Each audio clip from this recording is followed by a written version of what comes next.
আসসালামু আলাইকুম নবম এবং দশম শ্রেণীর প্রিয় শিক্ষার্থীরা সবাইকে স্বাগতম।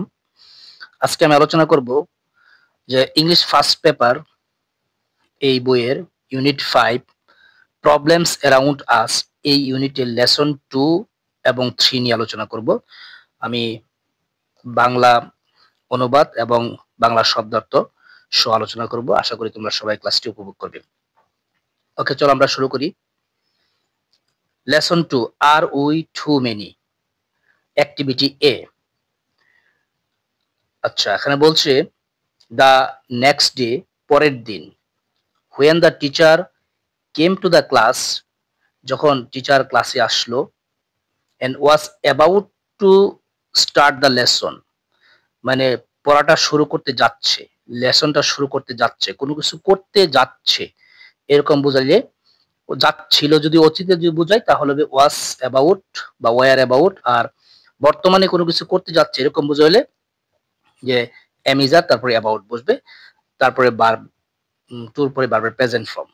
তো টিচার ক্লাসে এসে তার লেসনটা শুরু করতে যাচ্ছিল, ঠিক ওই মুহূর্তে Shanti Barua stood up and said, Shanti Barua নামে একজন ছাত্রী দাঁড়ালো এবং বলল, teacher can I ask you a questions, আমি কি আপনাকে একটি প্রশ্ন করতে পারি প্লিজ? আচ্ছা, এইবার গো এহেড, হ্যাঁ প্রশ্নটা করো, চালিয়ে যাও, সামনের দিকে আগাও শান্তি, সেড দ্য টিচার, টিচার বলল, ঠিক আছে প্রশ্ন করো। ওকে, আমি নিচে বাংলা অনুবাদ দিয়েছি তোমাদের সুবিধার্থে। এবার দেখো কি বলছে, ইন আওয়ার লাস্ট ক্লাস, গত ক্লাসে উই হার্ড, আমরা শুনেছিলাম, Jamil story of how too many people made the ferry boat sink, জামিলের গল্প কিভাবে অনেক মানুষ একটা ফেরি বোটকে, একটা নৌকাকে ডুবিয়ে দিয়েছিল। I have also seen crowd, আমি আরো ভিড় দেখতে পাই, at bus stand, railway station, launch and steamer ghats, bus station, তারপর রেলওয়ে স্টেশনে, লঞ্চ গার্ডে, লঞ্চ অথবা স্টিমারের গাড়ি আমি অনেক ভিড় দেখতে পাই। ওকে, তারপরে সে আবার বলল, ইট ইজ নট আনকমন, এটি যে একদমই অস্বাভাবিক নয়, টু সি দেখাটা, পিপল ট্রাভেলিং, মানুষ ভ্রমণ করছে, on the top of the bus, বাসের উপরে, অর ট্রেন, ট্রেনের উপরে, and meeting with tragic accident, এবং তারা প্রায়ই মর্মান্তিক দুর্ঘটনার সম্মুখীন হয়, এটি একদমই আনকমন নয় বাংলাদেশে। মাই কোয়েশ্চেন ইজ, আমার প্রশ্ন হলো, are there really too many people in our country, সত্যি কি আমাদের দেশে অনেক বেশি জনসংখ্যা হয়ে গেছে, অনেক বেশি মানুষ আমরা? এবার টিচার বলল, thank you Shanti, please sit down, ধন্যবাদ, দয়া করে তুমি বসে পড়ো। তারপরে teacher then looked around the class, ক্লাসের চারপাশে তাকালো, এন্ড আস্কড, এবং প্রশ্ন করলো, how many of you have the same questions in mind, তোমাদের আর কার কার একই প্রশ্ন তোমাদের মনে রয়েছে? Almost almost all the hands went up, প্রায় সকল হাতই উপরে তুললো, সবাই হাত উপরে তুললো যে আমাদের একই রকম প্রশ্ন রয়েছে। ওকে, টিচার কন্টিনিউড, টিচার বলো ঠিক আছে। Finding the right answer to this questions, teacher বললো যে এই প্রশ্নের উত্তর, সঠিক উত্তরটা খুঁজে বের করা is very important for us, আমাদের জন্য খুবই গুরুত্বপূর্ণ। ফর আওয়ার ন্যাশনাল ডেভেলপমেন্ট, আমাদের জাতীয় উন্নয়নের জন্য। So we will look at this issue, আমরা এই সমস্যার দিকে তাকাবো। ইস্যু অর্থ সমস্যা, ইস্যু অর্থ কোনো বিষয়, ইস্যু অর্থ কোনো কিছু প্রদান করা, অনেক অর্থ হতে পারে। বলছে এই সমস্যার দিকে আমরা তাকাবো with some facts, so that we can find out if we are really too many or not, যে আমরা এই বিষয়টা দিকে তাকাবো, সমস্যা তাকাবো কিছু বিষয়ের উপর ভিত্তি করে, যে খুঁজে বের করার জন্য সত্যি আমরা কি অনেক বেশি মানুষ কিনা। আচ্ছা, এবার lesson 3, our food and shelter, activity C এই লেসনটা। The class comes up with different problems, এবার যে শ্রেণীটা অন্য আরেকটি সমস্যা নিয়ে এসেছে। ওয়ান গ্রুপ লিডার সেজ, একটা গ্রুপের যে দলনেতা সে বলল, the scarcity of food, scarcity মানে ঘাটতি, শর্ট, খাদ্যের যে স্বভাব, অভাব, খাদ্যের যে ঘাটতি, will be a serious problem in the years ahead, এটি আসন্ন বছরগুলিতে, আগামী সময়গুলিতে মারাত্মক একটা সমস্যা হয়ে দাঁড়াবে। ইট ইজ ট্রু দ্যাট, এটি সত্য যে আওয়ার এগ্রিকালচারিস্ট, আমাদের কৃষিবিদরা, have developed new varieties of rice, বিভিন্ন প্রকার নতুন নতুন জাতের ধান নিয়ে আসছে। And and per acre production has definitely increased, এবং যে প্রতি একর জমিতে যে উৎপাদনের যে হার সেটিও বৃদ্ধি পেয়েছে। But the rate of increase in food production, কিন্তু খাদ্য বৃদ্ধির যে হারটি can not keep pace with, সেটি তাল মিলিয়ে চলতে পারবে না the rate of population growth, জনসংখ্যা বৃদ্ধির হারের সাথে। তার মানে জনসংখ্যা বেশি হারে বৃদ্ধি পাচ্ছে। তারপরে বলছে দিস ইজ বিকজ, এর কারণ হচ্ছে আওয়ার লেন্থ ইজ ফিক্সড, আমাদের জমিগুলো সীমিত। We can not increase it, আমরা এটি বাড়াতে পারছি না। হোয়াইল, অথচ অন্যদিকে our population is increasing rapidly, আমাদের জনসংখ্যাগুলি দ্রুত বৃদ্ধি বাড়ছে। Another group leader come up with the housing problems, আরেকজন দলনেতা আবাসন সমস্যা, বাড়িঘরের সমস্যা নিয়ে আসলো ইন দ্য কান্ট্রি, দেশের মধ্যে। হুইচ হি সেস, সেটি বলল, which he says adds much to the food problems, সে বলল কি এটি খাদ্য সমস্যাটা আরো বেশি বৃদ্ধি করছে। He says families are growing larger in size, যে পরিবারগুলো আকারে বড় হয়ে যাচ্ছে, and at the same time, এবং একই সাথে ব্রেকিং ইনটু স্মলার ফ্যামিলি, ছোট ছোট পরিবারে বিভক্ত হয়ে যাচ্ছে। Each smaller family needs a separate house to live in, আর প্রতিটা পরিবারেরই আলাদা বাড়ি প্রয়োজন বসবাসের জন্য, আর যার জন্য ফসলি জমি কমে যাচ্ছে।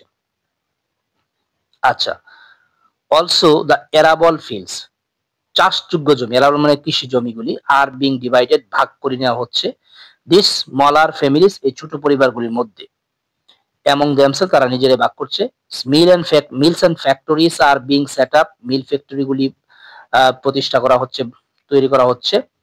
Which occupy a considerable portion of our land, যা দখল করে নিচ্ছে একটা উল্লেখযোগ্য অংশ আমাদের জমির, এই মিল কারখানাগুলি আমাদের জন্য একটা উল্লেখযোগ্য অংশ দখল করে নিচ্ছে। সুতরাং while we need more land to grow more food, যেখানে আমাদের বেশি জমি প্রয়োজন ছিল বেশি খাদ্য উৎপাদনের জন্য, বেশি মানুষের মুখে খাবার দেওয়ার জন্য, সেখানে কি হচ্ছে, our land is shrinking day by day, সংকুচিত হয়ে যাচ্ছে, আমাদের জমিগুলি দিনে দিনে কমে যাচ্ছে। আচ্ছা, তারপরে বলছে no way another student argues, আরেকজন স্টুডেন্ট যুক্তি দিল কোনোভাবেই সম্ভব না। ট্রিস আর বিং কাট, যে গাছগুলিও কেটে ফেলা হচ্ছে। হিলস আর বিং ক্লিয়ার, পাহাড়গুলি পরিষ্কার করে ফেলা হচ্ছে। And water bodies are being filled up, যে পানিগুলি মানে খাল বিলগুলি, জলাশয়গুলি ভরে ফেলা হচ্ছে। ওয়াটার বডিজ মানে জলাশয়, পানি, খাল, বিল ইত্যাদি বোঝায়। All to meet the needs of too many people, আর এই সব কিছু করা হচ্ছে, এই বেশি মানুষ হচ্ছে তাদের চাহিদা মেটানোর জন্য। আচ্ছা, তারপরে বলল thank you student, Miss Chowdhury says, Miss Chowdhury বল ধন্যবাদ তোমাদেরকে। ইউ আর কোয়াইট রাইট, তোমাদের কথা সবই ঠিক আছে, খুবই, তোমরা সবাই যা বলেছো খুবই ঠিক। Let me tell you about this village, এবার আমাকে এই গ্রাম সম্পর্কে বলতে দাও। হোয়ার আই ওয়াজ বর্ন, আমি যেখানে জন্মগ্রহণ করেছিলাম, এন্ড ব্রট আপ, এবং যেখানে আমি বড় হয়ে উঠেছি। Things were not like this in the past, অতীতে বর্তমানে যেরকম আছে এরকম ছিল না, জিনিসগুলি এরকম অতীতে ছিল না। I remember as a child the village are so beautiful, আমার মনে পড়ে যখন আমি শিশু ছিলাম এই গ্রামটি ছিল খুবই সুন্দর। দ্য গ্রিন প্যাডি ফিল্ডস, যে সবুজ যে ধান ক্ষেত, প্যাডি মানে ধান, and the yellow mustard fields, এবং সবুজ না হলুদ রঙের যে সরিষা, মাস্টার্ড মানে সরিষা, ইয়েলো তো জানি আমরা হলুদ, হলুদ রঙের সরিষা ক্ষেতগুলি, সিম টু বি আনএন্ডিং, মনে হচ্ছিল সীমাহীন, অসীম। They use to wave and dance in the breeze মানে মৃদু বাতাস, তারা বাতাসে কি করতো, ঢেউ খেলতো এবং নাচানাচি করতো। There use to be a wood in the northern side of the village, এই গ্রামেরই একদম উত্তর পাশে একটি বন ছিল। উড মানে কাঠ না, এখানে বন বোঝানো হয়েছে, যে গ্রামের উত্তর পাশে একটি বন ছিল। দেয়ার was A ton tamarin tree, সেখানে একটি লম্বা তেঁতুল গাছ ছিল। In the middle of the wood, ওই বনের মধ্যখানে। Also there was a big banyan tree, সেখানে একটি বড় বট গাছও ছিল। বেনিয়ান মানে বট গাছ। Which looked like a huge green umbrella, যেটি দেখতে একটি বিশাল সবুজ বড় ছাতার মতন দেখাচ্ছিল। উইথ ইটস এরিয়াল রোডস, তার যে বায়বীয় বা ঝুলে থাকা যে শিখর, হ্যাঙ্গিং ডাউন নিচের দিকে ঝুলে থাকতো। I often use to go there, আমি প্রায় সেখানে যেতাম। উইথ মাই ফ্রেন্ডস, বন্ধুদের সাথে। We would often have picnic there, আমরা সেখানে প্রায় কি করতাম, পিকনিক করতাম, বনভোজন করতাম। আচ্ছা, তারপর বলছে while the boys would climb the tamarind tree, যখন ছেলেরা ওই তেঁতুল গাছে উঠতো। অ্যান্ড পিক সাম ট্যামারিন্স, তারা কিছু তেঁতুল যে পেরে নিয়ে আসতো। I and my best friend Rima, আমি এবং আমার যে সবচেয়ে ভালো বন্ধু রিমা, তার সাথে কি করতাম, ইউজ টু সুইং, আমরা সেখানে দোলনা খেলতাম। ফ্রম দ্য হ্যাঙ্গিং রোডস, ওই যে ঝুলন্ত গাছের যে শিকড়, সেখানে আমরা দোলনা খেলতাম। বাট নাও লুক, কিন্তু এখন তাকাও, দ্য উড ইজ গন, বনটি উজাড় হয়ে গেছে। The beauty of the crop fields, এই যে শস্য ক্ষেতের সৌন্দর্য, ইজ স্পয়েলড, ধ্বংস হয়ে গেছে। বাই দ্য আনপ্লান্ড হাউসেস, অপরিকল্পিত যে ঘরবাড়ির দ্বারা। বিল্ড হিয়ার এন্ড দিয়ার, এখানে সেখানে নির্মিত অকল্পিত যে বনের দ্বারা, এগুলি কি হয়েছে, নষ্ট হয়ে গেছে, স্পয়েল হয়ে গেছে। তো আশা করি তোমরা এই দুটো লেসন বুঝতে পেরেছো। আমি পরবর্তী ক্লাসে লেসন 4 এবং 5 নিয়ে আলোচনা করব। সবাই ভালো থাকবে। খোদা।